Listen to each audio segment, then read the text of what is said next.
Hello everyone, welcome to my review of the GNS430 by RealSimGear. As you can see, I've upgraded my home flight simulator cockpit, painted it in black. It looks awesome. And I've also got myself two mini USB keyboards. One I will use for my autopilot and transponder for quick access, which is nice. And also an audio panel, both backlit, and in that case for the audio panel I've got my green lights there and also some additional lights for some OBS streaming functions. It looks really cool, and as part of this upgrade I thought let's also do a review, my review of the RealSimGear GNS430. Here it is, just to tell you about the installation process and about my experience using it. First off, the bezel, just the actual physical device, it looks awesome. It's really excellent build quality. Good. It's plastic, it's very lightweight actually, but it feels very strong, very reliable. Buttons feel like we can use those for several decades before they wear out. Also the turning knob, also the cursor press button works for both turning knobs here, which is really nice. Yeah, just a let me see how close I can actually get my camera to work here and focus. There you go. Works really well. Minor things though, just to be precise and complete. If you look at the text here, you can see that it's a bit distorted. So the print of the text is not perfect. Minor thing, but I'm just mentioning it. Also, these are gimmicks, these buttons. They should actually be pressable and turnable, but these are not implemented. So these are just here just for eye candy, I guess, but they don't have any function. Not a big thing, but good to know. Another thing to notice is that the bezel edge here, where they cut out the screen or they cut out a piece for the screen, is actually cut out in a straight angle, as you can see. Just straight on 90 degree. The actual device actually has a bezel edge here of an angle so that you can view the screen from different angles, right? For example, when you look from the top to the bottom of the device. Now in my case here, as you will see soon, you cannot read the most upper part of the window because this bezel edge here is in front of it. It's blocking it. So if you're planning to use the GNS at a lower on your table stands here, as a table stands or somewhere below your viewpoint, and you're going to look down onto it, then that's something to be aware of. That's a bit of a limitation. A workaround though is that you can, I will show you that in just a second, when you pop out the GPS and you move it onto the screen. I will explain this in just a sec. You can actually use windowed mode and just move around the GNS so you can make it visible from pretty much any angle. But still, it's good to know, I think. So the bezel itself is very good. The device is as thick as this, something like that. So it's small, it's very lightweight, and it's strong, so that's a good combination. Hardware, you just need to connect a HDMI cable and a USB cable. No power connector for the 430, and that's also nice. The USB cable you need to make the buttons work, and the HDMI cable you need to make the screen work. Now that already tells you, as I already mentioned just a second ago, this is actually just an additional monitor. That's what it is with buttons. So if you once you hook it up to Windows just sees, hey, you've got an additional monitor, a very small one, resolution of 1280 by 720. So it's a very sharp, very good. I will show you just in just a moment. A very high-res screen actually. So that's nice.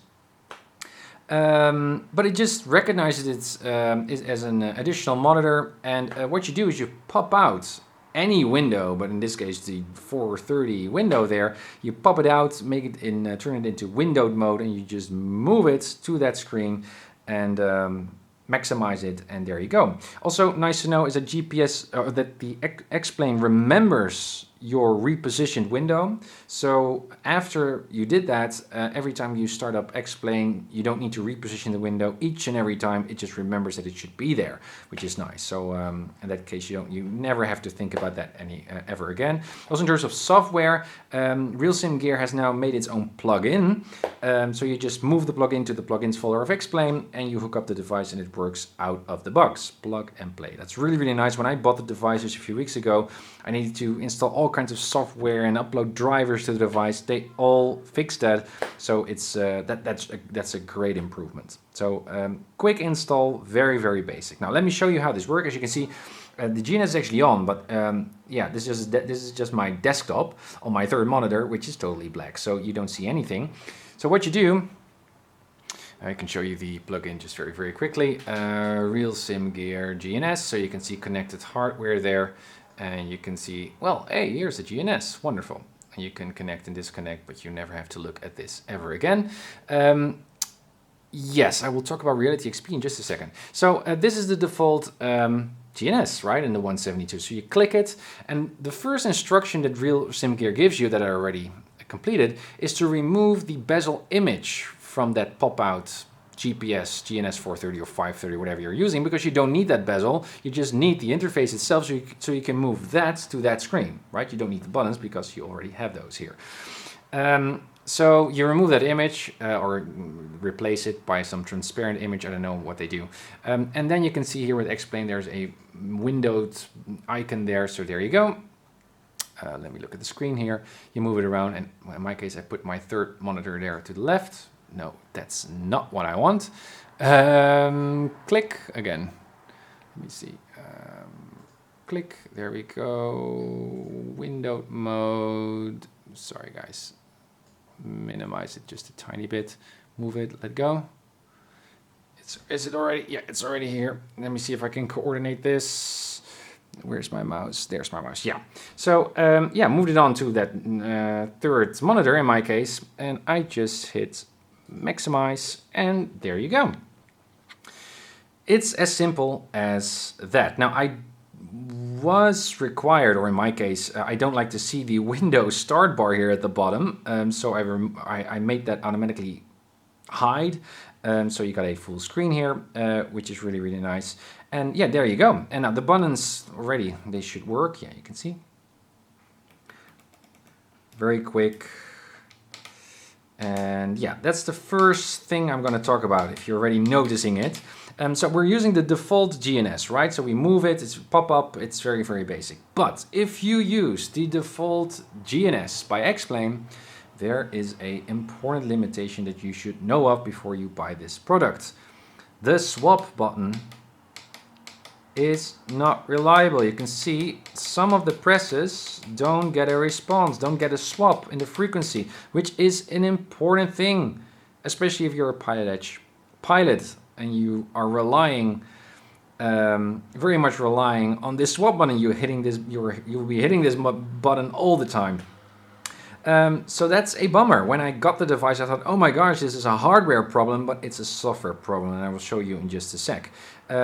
Limitation, I think you should know about this. Another limitation is the clear button. The long press clear button doesn't work. So it's just a simple, the simple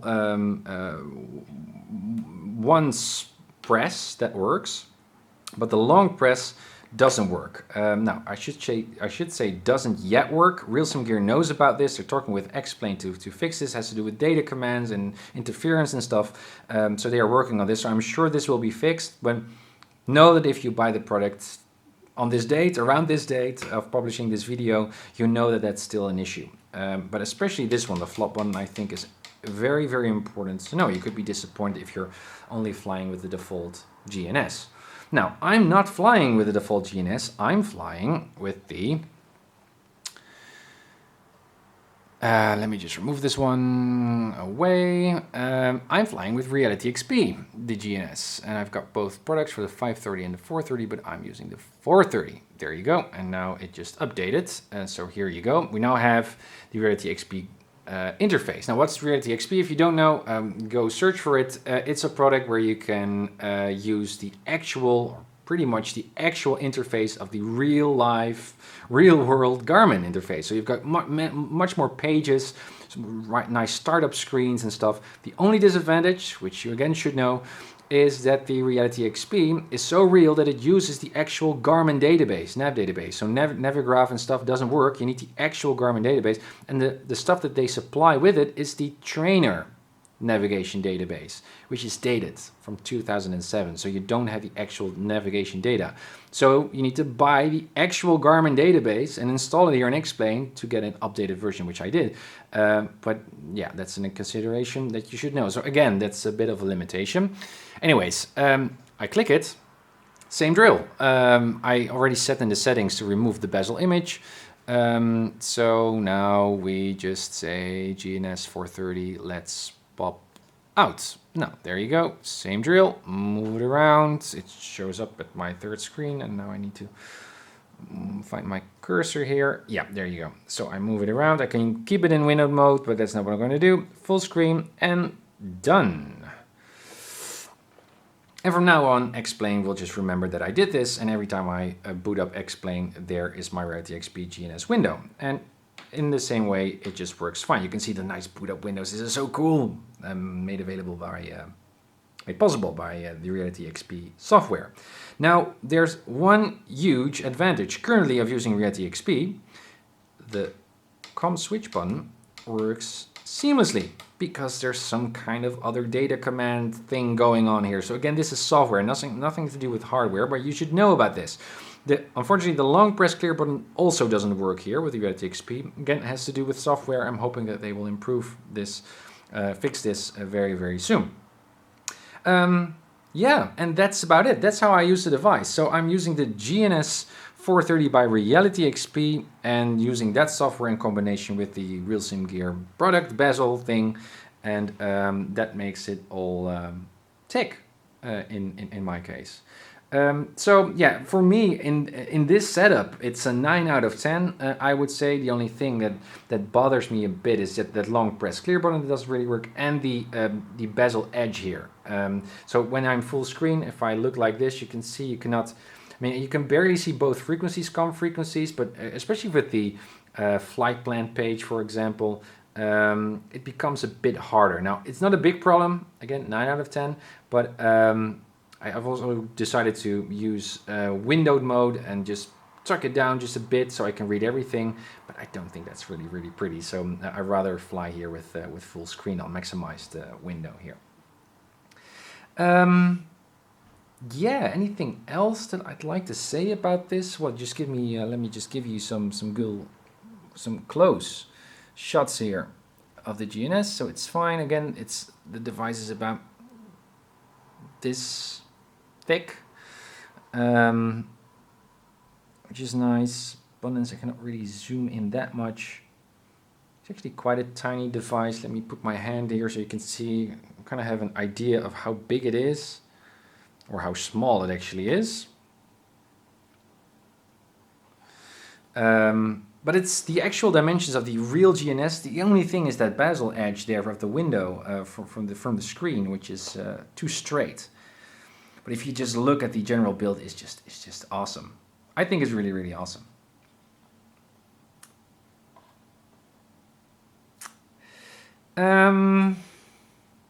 Yeah, that's about it. Such a difference, just such a leap of technology. That's the device that I used with my dad just 15 years ago, or so, when I was just a little kid flying with Flight Simulator 5.0. And now look at this, guys. Wow. Also I'm using the Cytec radio panel. So you can see if I put this at nav1, or actually, you know, it's just synced, so it doesn't really interfere. And obviously now with the GNS, you got a new stack of frequencies, so now I can forever set this upper stack to COM2 and this one to nav2, because I've got nav1 here.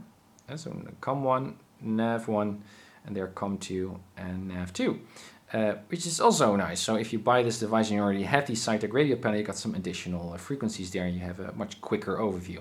And again, guys, this is not necessary if you like to fly IFR or whatever. It's just fancy stuff. It makes using the GPS much, much more easy, because you can very quickly reach those buttons, especially with the turning knob. If you use the mouse cursor in X-Plane, even more so when you use Trek IR and you've got the turbulence. If you then use the mouse here and you misclick and you accidentally press the cursor button here while you are putting in new waypoint names or whatever, it clears everything. You need to start all over again, and that is something that will very, very likely not happen when you have the actual device, because you just have tactile feel here and you know what you're doing. So for quick IFR, more advanced IFR use, I would say this is a must-have. It's expensive, and that's why I was a little bit more elaborate and thorough, talking about those tiny things that might limit your experience using the GNS. Alrighty, hoping that I'm complete and not missing on any other important stuff. If you've got any questions about the device, let me know by leaving a comment on this video. I'm happy to answer any questions. And yeah, if you're more curious about how to use the device for IFR flying on Pilot Edge, be sure to stick around on my channel and I will show you, and I will tell you how to actually use the GNS and the software and all of those pages to their full extent to make your IFR flying, also your VFR flying by the way, most comfortable and effective as possible. I stream on Twitch, as most of you know, live, and also upload my flights to YouTube here, so you can see me actually using the device and you can ask questions live if you like. Again, let me also put myself in the screen for a last shot. Hello, thank you for watching, hoping this was helpful, and as always, happy flights and blue skies.